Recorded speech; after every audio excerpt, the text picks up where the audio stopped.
নির্দিষ্ট সময়ে জনসংখ্যার বৃদ্ধির হার, এই যে বৃদ্ধির হার মানে প্রবলেমটা কন্ডিশনটা হচ্ছে বৃদ্ধির হার দিয়ে দেওয়া। জনসংখ্যার বৃদ্ধির হার ওই সময়ের জনসংখ্যার সমানুপাতিক। তো ওই সময়ে যে জনসংখ্যা ছিল তার সমানুপাতিক। মানে বৃদ্ধির হার, জনসংখ্যা বাড়তেছে, বৃদ্ধির হারও বাড়তেছে। জনসংখ্যার 50 বছরে দ্বিগুণ হলে, এটা হচ্ছে আমাদের হচ্ছে কন্ডিশন, আসলে ইনিশিয়াল কন্ডিশন বা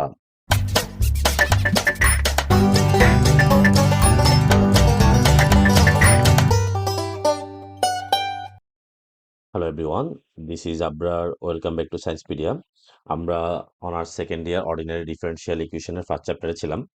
তো এই চ্যাপ্টারে আমরা হচ্ছে যে রিয়েল লাইফ প্রবলেম সলভ করবো একটা। আমরা অনেকবার বললাম যে ইন্ট্রোডাকশনে বলছি যে বাস্তবে অনেক কিছু হচ্ছে যে যেটার ইকুয়েশন ডিফারেন্সিয়াল ফর্মে থাকে। ডিফারেন্সিয়াল ইকুয়েশনের আসলে প্রয়োগটা আমরা দেখব, খুবই ইজি প্রয়োগ, মানে এটা হচ্ছে সহজ। আরো এর চেয়ে কঠিন কঠিন প্রয়োগ কিন্তু আছে। তো আমরা জাস্ট এই প্রবলেমটা কিন্তু এনটিআরসিতে 2018 এবং 2019-এ আসছে সেম প্রবলেম। তো আমরা এই প্রবলেমটা সলভ করব। একটু লেখা বিশ্রী, সেটা একটু কনসিডার করতে হবে। এই জন্য আমি ইংরেজিতে লিখতে ভালো লাগে। ইংরেজি লেখা একটু স্ট্যান্ডার্ড আছে বাংলা থেকে, যার জন্য ইংরেজিটাই লিখি। তো কোনো নির্দিষ্ট সময়ে জনসংখ্যার বৃদ্ধির হার, এই যে বৃদ্ধির হার মানে প্রবলেমটা কন্ডিশনটা হচ্ছে বৃদ্ধির হার দিয়ে দেওয়া। জনসংখ্যার বৃদ্ধির হার ওই সময়ের জনসংখ্যার সমানুপাতিক। তো ওই সময়ে যে জনসংখ্যা ছিল তার সমানুপাতিক। মানে বৃদ্ধির হার, জনসংখ্যা বাড়তেছে, বৃদ্ধির হারও বাড়তেছে। জনসংখ্যার 50 বছরে দ্বিগুণ হলে, এটা হচ্ছে আমাদের হচ্ছে কন্ডিশন, আসলে ইনিশিয়াল কন্ডিশন বা কত বছরে তা 3 গুণ হবে। ঠিক আছে, এটা এনটিআরসি এ অনেকবার আসছে, 17 আসছে, 18 আসছে। দুইটা প্রবলেমই আছে, আমি একটা প্রবলেম সলভ করতেছি। তাহলে এই প্রবলেমটা আমরা এখন সলভ করব, একটু step by step problem solve, খুবই ইজি মেথড। এতক্ষণ পর্যন্ত আমরা সলিউশনের যে মেথডগুলো দেখছি ওই মেথডগুলোর মধ্যে দিয়ে হয়ে যাবে। জাস্ট কন্ডিশনগুলা কনস্ট্যান্ট ফাইন্ড আউট করার, কন্ডিশনগুলো সলভ করতে হবে। তো আমরা সলিউশনের জায়গায় সরাসরি সলিউশন ধরে নিলাম। টি সময়ে ধরি, টি সময়ে জনসংখ্যা হচ্ছে যে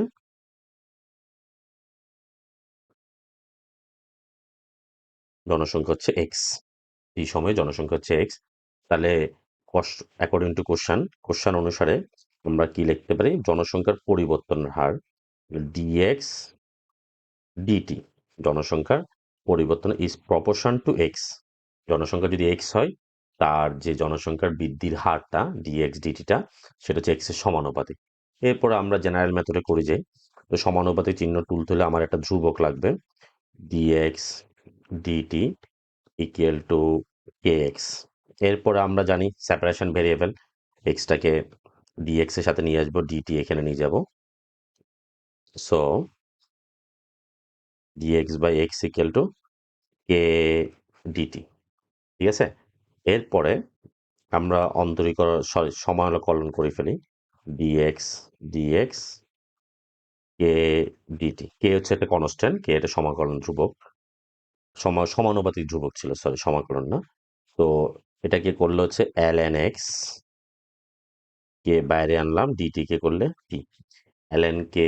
আচ্ছা, এখানে আমাদের একটা সি আসবে, তো সিটা হচ্ছে আমরা ln C L N C দিয়ে লিখছি, কারণ হচ্ছে যেন আমরা এল এনটা করতে পারি, সহজে ক্যালকুলেশন করতে পারি আর কি। তো এল এন সিটাকে এই পাশে আনিয়েও লিখতে পারি, কোনো সমস্যা নেই, বা সরাসরি করলেও করতে পারি।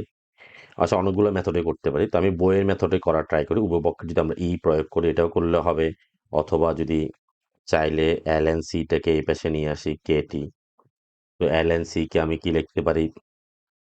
L n x by c minus division হয়ে গেল k t.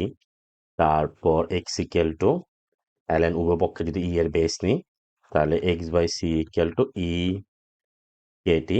So x equal to c to the power k t. এখানে টিটা হচ্ছে আমার ফাংশন, মেইন ফাংশনটা হচ্ছে আমার, টিটা হচ্ছে ফাংশন। তো এটাকে চাইলে আমরা আসলে এক্স অফ টি দিয়ে লিখতে পারি। এটা আসলে এইভাবে লেখা উচিত, x of t, theta is a function of x, c to the power k t, equation number 1। এটাই হচ্ছে আমার একটু আগে যে ডিফারেন্সিয়াল ইকুয়েশন ছিল, যে ডিফারেন্সিয়াল ইকুয়েশন আসলে মেইন ফাংশনটা কি? মেইন ফাংশনটা হচ্ছে এক্সপোনেনশিয়াল একটা ফাংশন। মানে জনসংখ্যা যে গ্রোথ হচ্ছে সেটা আসলে এক্সপোনেনশিয়ালি গ্রোথ হচ্ছে, যে এক্স এক্স হচ্ছে জনসংখ্যার সংখ্যা, টি সময়ের সংখ্যা, সেটা একটা কনস্ট্যান্ট আছে C, E to the power k টি। তাহলে আমার এখানে টার্গেট হচ্ছে যে এই সি এর ভ্যালুটা বের করতে হবে অ্যান্ড কে এর ভ্যালুটা বের করতে হবে। এই দুইটা হচ্ছে আননোন জিনিস আছে। কে হচ্ছে যে একটা সমাকলন ধ্রুবক, সরি সমানুপাতিক ধ্রুবক, আর সি হচ্ছে সমাকলন ধ্রুবক। এই দুইটা ভ্যালু বের করতে পারলে মোটামুটি আমাদের সলিউশন আমরা যে কোনো সময়ের জন্য বের করে ফেলতে পারবো। তো এটার জন্য আমাদের এই সি আর কে বের করার জন্য আমাদের দুইটা কন্ডিশন দেওয়া আছে।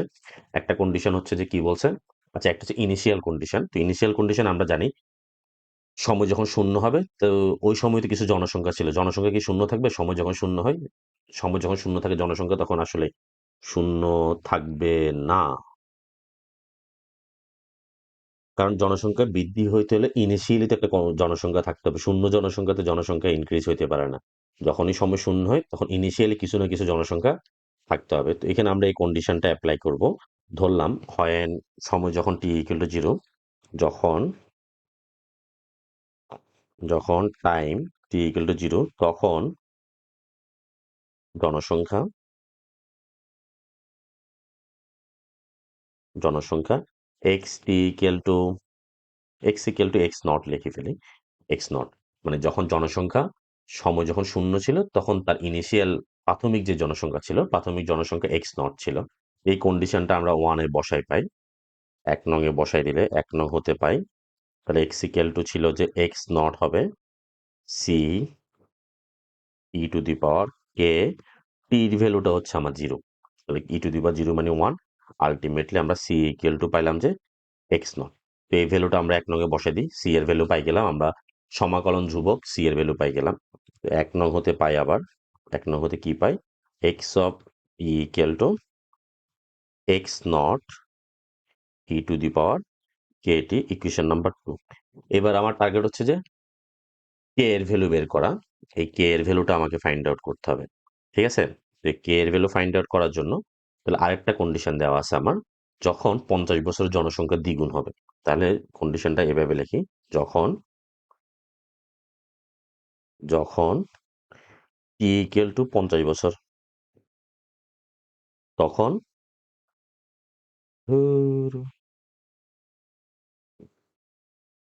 তখন এক্স ইকুয়াল টু হচ্ছে যে 2x0, মানে জনসংখ্যা ডাবল হয়েছে।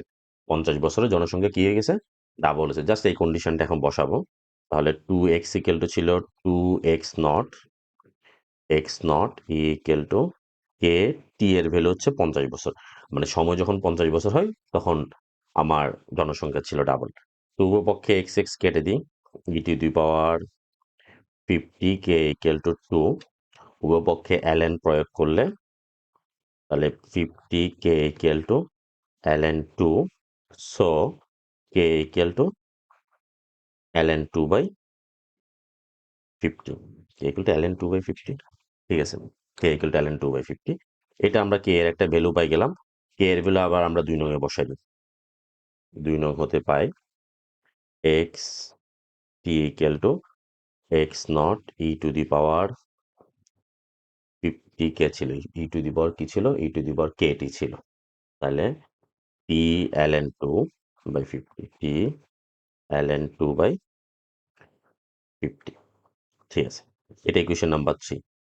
এবার আমরা আমাদের এবার আমরা যে কোনো সময়ের জন্য আমরা কে এর ভ্যালু পাই গেলাম, সি এর ভ্যালু পাই গেলাম। এখন আমাদের মেইন সমীকরণটা দাঁড়ায় গেছে। এখন এখানে টি এর যে কোনো ভ্যালু দিবা, ওই সময় জনসংখ্যা বের হয়ে যাবে। তাহলে আমাদের বলছে যে জনসংখ্যা 3 গুণ হবে। আচ্ছা 3 গুণ হলে টি দিলে আমরা জনসংখ্যা পাবো, অথবা জনসংখ্যা দিলে আমরা টি পাবো। তো জনসংখ্যা 3 গুণ হলে তখন টাইম কত হবে? জনসংখ্যা 3 গুণ হলো, তাহলে তখন এক্স ইকুয়াল টু কি হবে, x equal two 3x0। Just এটা বসাই দিলে হবে। তখন টাইমটা ক্যাপিটাল টি দিয়ে করতে পারো বা টি রেখে দিলে হচ্ছে, সমস্যা নেই।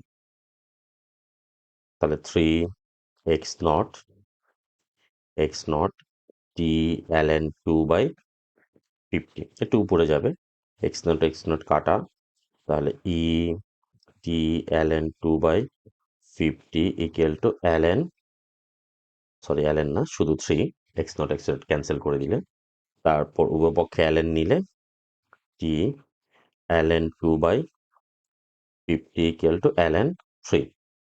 কাজ শেষ।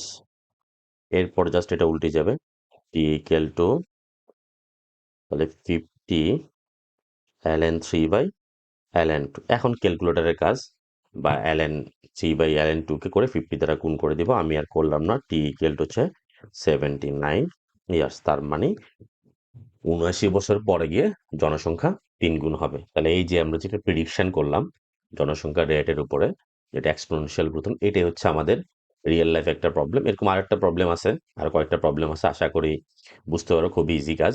এটাই হচ্ছে ডিফারেনশিয়াল ইকুয়েশনের রিয়েল লাইফ প্রবলেম আর কি। আরও প্রবলেম আছে, এটা ব্রিজ ব্রিজ ট্রিজ যারা বানায় ইঞ্জিনিয়ারিং আর ভিন্ন রকমের প্রবলেম আছে। তো আশা করি ভালো থাকবা।